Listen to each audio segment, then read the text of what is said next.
Hello, everybody. This is the Chocolate News Podcast. This week's podcast is sponsored by the Ohio Lottery. Keep it fun, Ohio. Play responsibly. I'm your co-host, John Alexander Reese.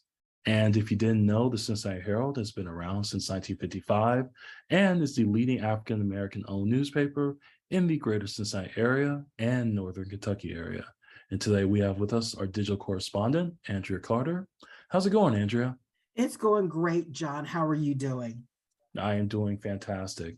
And we also have with us today SeMia, Bray, and David Wilson, co-directors of the Black Environmental Leaders. How are you guys doing today? Doing real good, John. Thanks for having us. Doing great. Thank you for inviting us, John. Thank you for coming on. Now, before we head on over to our main topic, we need to discuss some chocolate news. So, Andria, what's the chocolate news of the week? Well, the chocolate news of the week has had us on a roller coaster. It's been up, it's been down, it's been up, it's been down, it's been exciting. We've had a couple of assassination, we've had a resignation, we have had the next January 6th hearing, which we're not going to discuss today, but it's all very, very exciting. But also, we've also had some very special news where one of our old leaders of the Black community has been honored. But I'm going to start off kind of on a sad note. We're still up in the air. We don't know what's going to happen. But Brittney Griner, who's been held in Russia on drug charges, she pled guilty during her trial last week in Russia. Even though she pled guilty, she had no intention of committing a crime. If everybody remembers, she had one of those vape canisters in her bag, which in America, it's not a drug, but I guess in Russia, they're claiming it's a drug. So they're trying to get her on drug possession. She could get up to 10 years in prison, but she has written a letter to President Biden asking for assistance. So we'll see what happens because she's not been sentenced yet to prison. So we'll see what happens with her, which is unfortunate. It is very unfortunate. I feel so bad for her and her wife, and just the fact that she had to go over to Russia just to make money because WNBA, doesn't pay well at all. Just, it just says something about, the league in general, just about women's sports. They have to jump through all these hoops just to make a living. But if you're a men's sport, you're okay. You don't have to travel everywhere to make ends meet. But unfortunately, female athletes do. So I just find that kind of sad. Yeah, I think it's kind of sad that, the women don't get the same endorsement deals as the men do in basketball. So especially those who are considered the stars of the league. So I just hope that something works out and she'll be able to come home and be reunited with her wife and continue on with her career because she's such a promising ball player, an innocent mistake. So that's one sad note. And I would say it's not a sad note, but it's kind of like you knew this day was coming with Boris Johnson. He's kind of like Trump-esque in his actions and his thoughts, in his leadership style. I'll be very nice and say over in England and Britain, but he just endured one scandal too many. And he started it's kind of like a sign of enough is enough when you start having your own people start resigning on you. And he got up to 50 people who resigned, and he couldn't maintain the government that he was leading. And he announced his resignation, and he'll be gone soon. Now folks are jockeying to run for prime minister and set up a new government. And it's kind of sad that he came in like a lion, he's going out like a lamb with his tail between his legs. And some lambs don't really have a long tail. So I'm being a little facetious. But I mean, it's going to be interesting to see who becomes the next prime minister and see what they're going to do to, one, mop up the mess that Boris Johnson created, and then two, how they're going to manage Brexit, the EU, the war in the Ukraine, and Germany, and the United States, and all the other issues that are going on regarding what's happening in Europe right now, and still deal with COVID. And also see how this is going to affect our fellow British compatriots, the Black British community, see how they're going to endure through all of this. as well. Another interesting note of scandal and is Elon Musk. I don't know how to Elon Musk. I'm sorry, Elon. I always call him Elon just because he's crazy. Indeed, he is. But Elon Musk decided that he didn't want to buy Twitter after all. I guess he may have to sell all the shares in his own business to buy Twitter, and he realized that was too much money. So he decided that when he kept stalling and stalling, I knew this day was coming, that he was like, you know what? Never mind. And Twitter's like, no, you're not going to get away that easy. So they're going to sue him to take up the deal.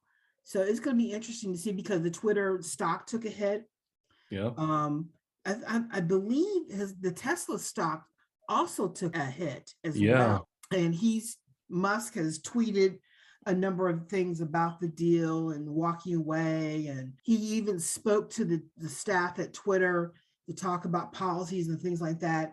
And then he says, never mind. So I think it's interesting to see how this plays out in court. And I think probably in the deal, usually with a deal like this, there is a walkaway fee that he's going to have to pay. So he's going to end up having to pay something to Twitter to smooth this over. So we'll see what happens and see also who's going to be the savior to come in and fix this mess.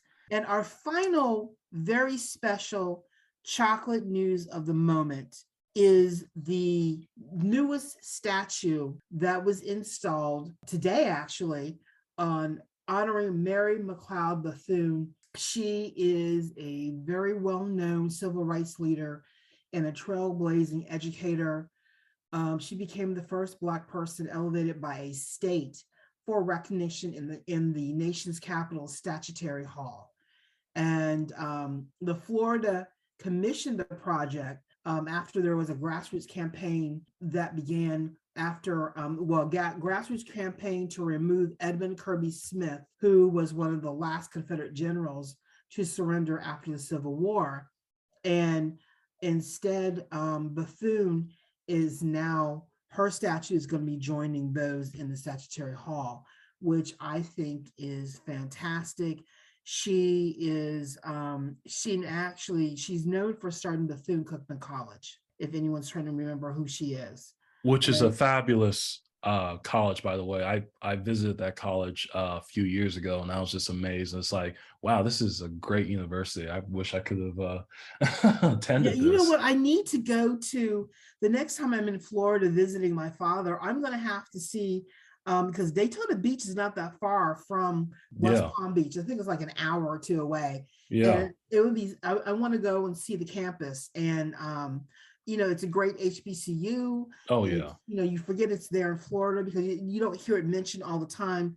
You hear more of, what is it? It's it's in Tallahassee. FAMU? No, wait, no. Yes. Oh, yes. Okay. Yeah. And they're known for their marching band and everything. Right. You hear more about them than you hear about Bethune-Cookman College. Yeah. But it was started in 1904, and it's a great school. And I think we need to, honor what's been there and what continues to strive and do. So that is the chocolate news for today. All right. Well, thank you, Andrea, for all that chocolate news. And now let's head on to our main topic. So I want to reintroduce SeMia Bray and David Wilson, who are the co-directors of the Black Environmental Leaders. So welcome, guys, and we're glad to have you on. Thank you. It is a pleasure to be here. Yeah, thanks, John. Thanks, Andrea, for letting us come and hang out with you all on the chocolate news today.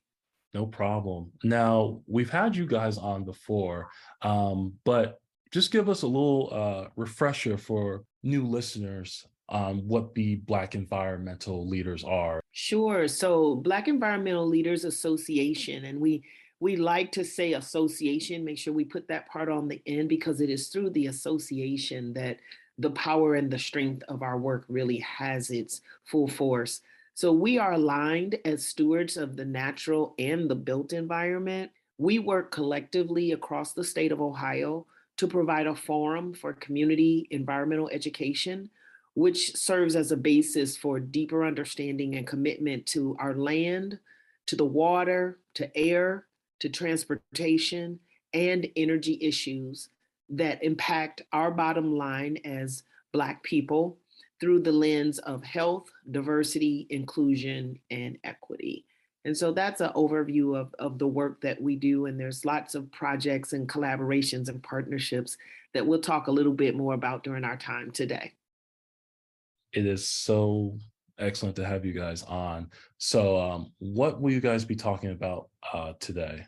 So, I was really inspired, Andria, when you were given the chocolate news, as you spoke about Mary McLeod Bethune. And one of her quotes that really, I think it speaks to the core of what we do at Black Environmental Leaders Association.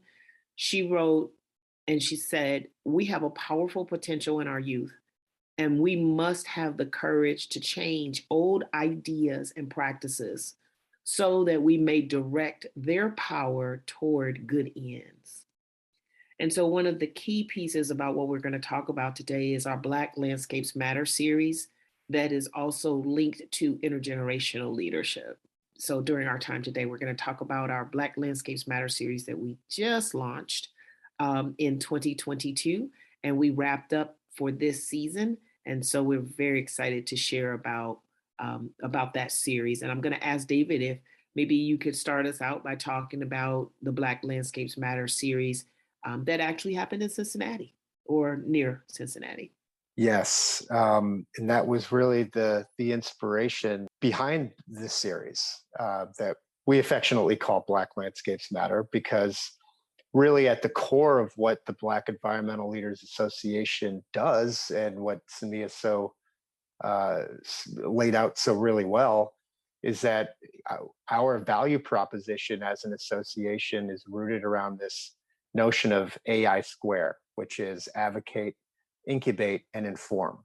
Really, when we get to the core of the issues that affect particularly the communities that have been negatively impacted by the environmental decisions spanning generations, what we find is that when people become more than data points, people start to connect in really personal ways. We do bring the data behind our conversations, and our conversations are very much rooted in a place of science and truth.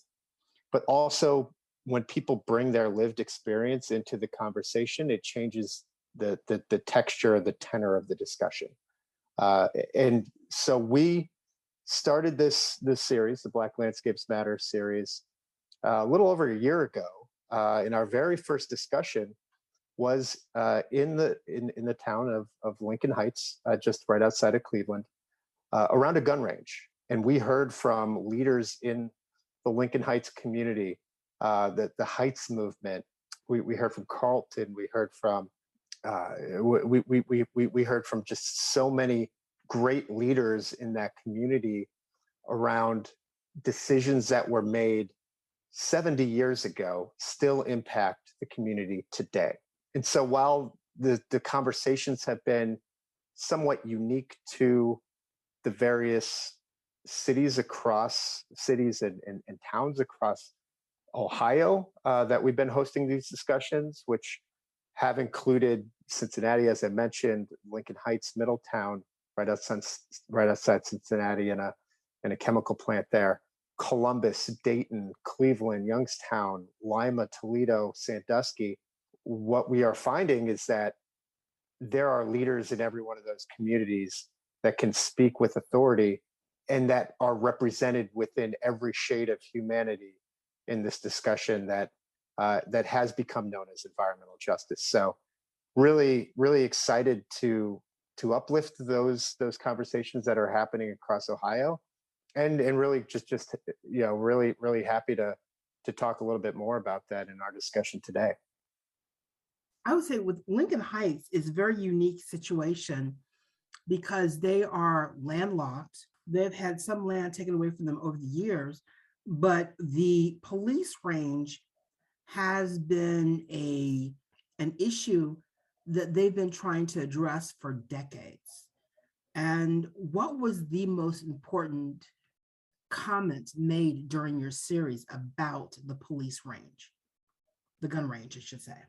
I can jump in there. There were several things. One was really embracing the agency that they started with. They founded the Lincoln Heights on, right? So as they were telling the story, and they talked about how Lincoln Heights was the first African-American founded city on this side of the Mason-Dixon line. For some people, it's like, well, what does that mean?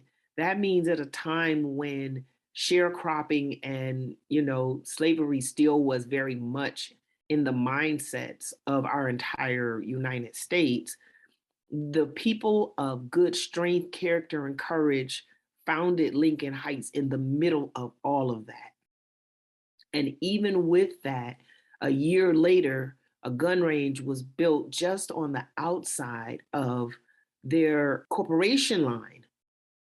And all that they went through to only have to go through that much more. I wish I could say that that was an experience that Black people had way back then and we don't have anymore today. But it sings and it rings very much like what's going on today in different ways, where disaffected communities or disproportionately impacted communities continue to get one thing after another thing after another thing. So one of the things that came forward from that conversation is just the very depth of resiliency and agency that the residents of Lincoln Heights have displayed over the 75 years.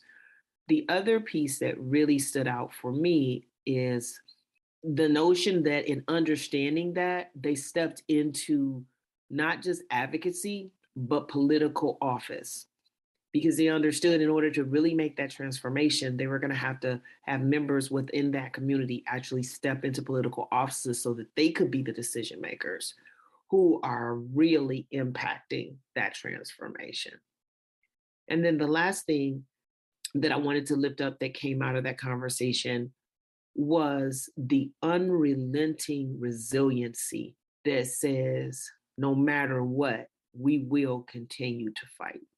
That was something that inspired a lot of the listeners to say, you know what, we can't let this story die. We have to continue to tell this story, lift this story, and spread this story everywhere that we can. We know for some people it's old news, but for the people of Lincoln Heights, it's everyday news, and they deserve to not be forgotten. How does a community like Lincoln Heights, that with over the decades, the attitudes of, as they have stripped other Black towns of their ability to make money or to create revenue through taxes and things like that, how do they fix a situation like that when everything has been stripped from it except for poverty? So that, I think that gets to really the heart of how we see our association engaging with communities, because in the intro, SeMia mentioned our mission. It's not just environmental justice, but it's economic justice. So these decisions that were made decades ago, intentionally, some not intentionally, have had that an enormous and compounding economic ramifications on the communities that have been affected by those decisions. So in the case of Lincoln Heights, what we see is that fight takes up so much energy and passion, but they are starting to move the needle around. What SeMia had mentioned was around really organizing and really exercising their agency. And shout out to Durrance Daniels, who is one of the leaders, part of the leadership team of the Heights movement, part of the community for generations. He stepped up and said, you know what, I'm going to run for council. And I'm going to put quite literally, his skin in the game to change the paradigm. And so part of the discussion of what stuck out for me was that it's not just about correcting the decisions that were made, but ensuring that when communities are able to heal and they are moving the needle on getting that gun range moved, that the same decisions aren't made in the next town around folks that might not have the same access to the resources to organize as a Lincoln Heights does. And also realizing that whatever goes in that place, the investment is realized by the community that has been most affected. So economic justice goes hand in hand with environmental justice, in our view. Well, I mean, if you think about it, that gun range has a lot of lead that has been fired into, and the shell casings have dropped down and laid on that ground for decades. I mean, just think of the cleanup alone of that property before it can be used for something else. What type of impact that's going to be on the area. Yeah, absolutely. And that's part of the reason that we uplifted it as a landscape conversation, because you're right, that lead that comes from those casings, not only do they land on the ground, they seep into the soil and they get into the groundwater. It also is the noise pollution that impacts the fight or flight response of the residents of Lincoln Heights. Our bodies are designed that when we hear the sharp sound of a gunfire, that we move accordingly to protect ourselves. Well, in an environment like that, where you have that constantly going from early morning to the end of the evening or into the night even, that is also an environmental impact. Then the other area is, like you said, it's the brownfield effect, that toxicity within that land will need to be remediated. And when that construction happens, when that transformation occurs, one of the other things that are important to David's points from an economic standpoint is that it be contractors of color who are involved in that remediation, so that that cycle of extraction, of disinvestment, of malabuse of Black people doesn't continue to perpetuate itself. And so those are all a part of that conversation. And it starts where we shared a Ethiopian proverb: when spiders unite, they can tie down a lion. Really what that does is it produces a powerful image of hundreds of thousands of beings coming together to achieve something that's awe-inspiring. And that's what the residents of Lincoln Heights were founded in. So it's in their DNA. And because it's in their DNA, I have no doubt that as that work continues, it has been a long time. But I would say also from an environmental perspective, also the impact of hearing the sounds of gunshots. Because I don't think Lincoln Heights has that high of a crime area. I don't know. I don't know what the crime stats are, but I mean, in terms of generations of families listening to that sound. Yes. Every single day. Was there a discussion about how much PTSD that community is suffering from the impact of hearing gunshots heard every single day? Absolutely. Yes. And I think, the story that sticks out most in my mind came from Carlton Collins, who is also part of the Heights Movement leadership team, where, he has a young son that he said every time that he wanted to take his son to the playground, that you could clearly hear the volley of gunfire, and just the instinct, to SeMia's point about the flight or fright, compound that with 7 decades of trauma. It is something that, like I mentioned before, it becomes more than a data point when we hear people's lived experience in these discussions, where you can't just dismiss their humanity. And that's really the impact and the power of these discussions, that once it goes from more than a data point to that lived experience, and we do have the data to back it up, then that's really when we could begin to make a change from a policy perspective and from a societal perspective. Well, I would say, I would ask you, is from an environmental perspective, how much have attitudes changed from people choosing where to, say, put a gun range, say to put a highway, to put a landfill, or put a chemical company next to certain neighborhoods or communities compared to others? Has that attitude changed yet that we can see a difference, that this experience that what the people in Lincoln Heights have can be experienced in a different neighborhood than ever before. Because right now, a lot of people can't identify with it because they don't have that experience, except for people of color. Absolutely, absolutely. And what we're seeing across the country is that yes, the rules have changed, but what also happened is there were places that were grandfathered in, or they could apply to be grandfathered in, even though the rules have changed. So the rules have changed as far as where a new placement could be.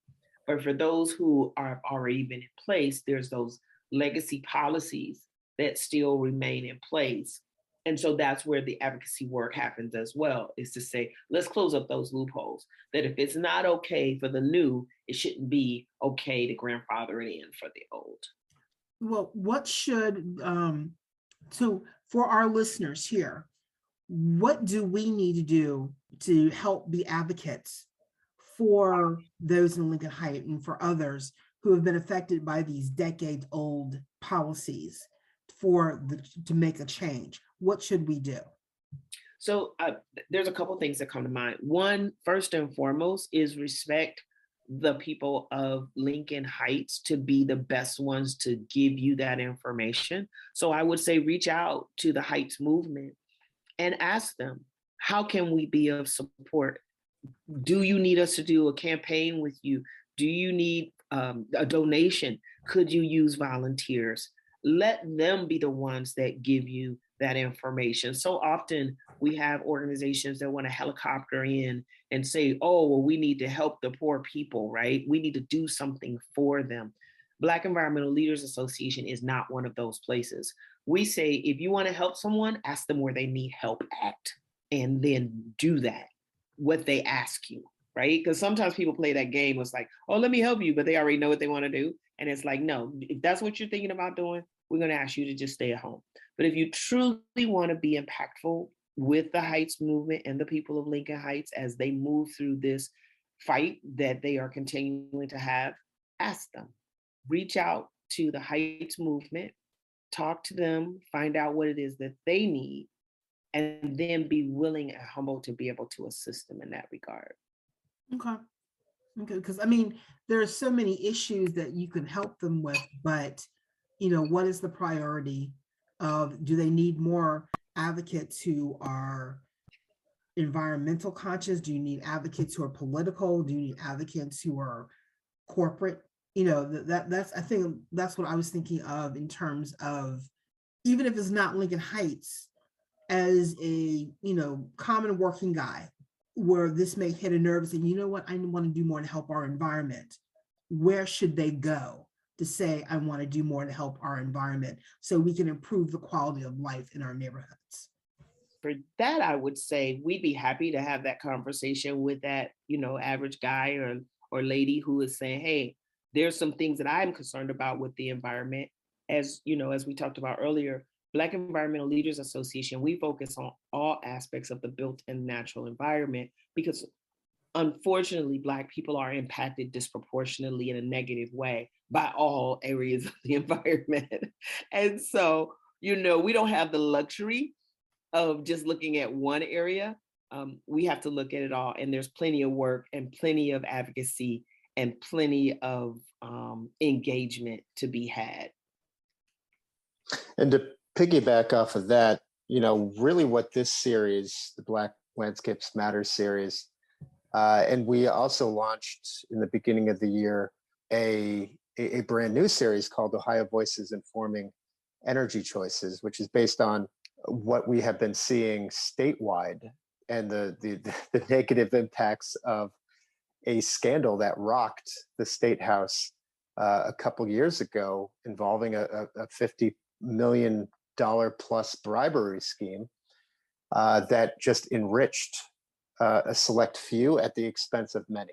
So we've been having conversations around environmental justice policy with members of the EPA, green workforce development, water justice, and algae blooms and how those are affecting our Great Lakes region. We talk directly to our youth climate leaders and indigenous environmental justice leaders and the health packs around carbon emissions. In each one of these conversations, we are finding leaders that represent all shades of humanity. And that has given us really, it has inspired us. It has energized us. And I think there is no shortage of leaders who are doing this work in communities across the state of Ohio. And I think really what our mission is to start making those connections, because to SeMia's earlier point, we do represent all areas within the natural and built environment, and we are able to do so much more by distributing that leadership model across a region, across a state, and across the country. Okay. If people want to get in touch with you, where should they contact you? They can check us out multiple places. We are at www.blackenvironmentalleaders.org. We also are on Twitter, Black Enviro Leader, Facebook, and YouTube. I think Instagram too. Yes. Yes. And YouTube is where you can find our previous episodes of both Black Landscapes Matter recordings and Ohio Voices Informing Energy Choices. Okay. All right. Well, thank you very much for being on the show today, John. Thanks, Andrea. And I also want to thank SeMia and David for coming on and telling us about this very worthy cause. And we'll make sure to put all of that information, the contact information in our description bio. So thanks again for coming on. Thank you, John, and thank you, Andrea. Yes, thank you. And please continue doing this amazing work that you're doing, because we need this chocolate news. Thank you so much. Well, thank you for the compliment. And you'll be back on again, because I'll be staying in touch with all everybody. So we'll look for the next update down the road. Absolutely. Looking forward to it. Yeah, and also thank you, Andrea, for coming on and discussing all of the chocolate news. It's always appreciated. Oh, it's my pleasure. Me, I enjoy news, and I enjoy the different discussions that we have, and we just have amazing discussions all the time. Yes.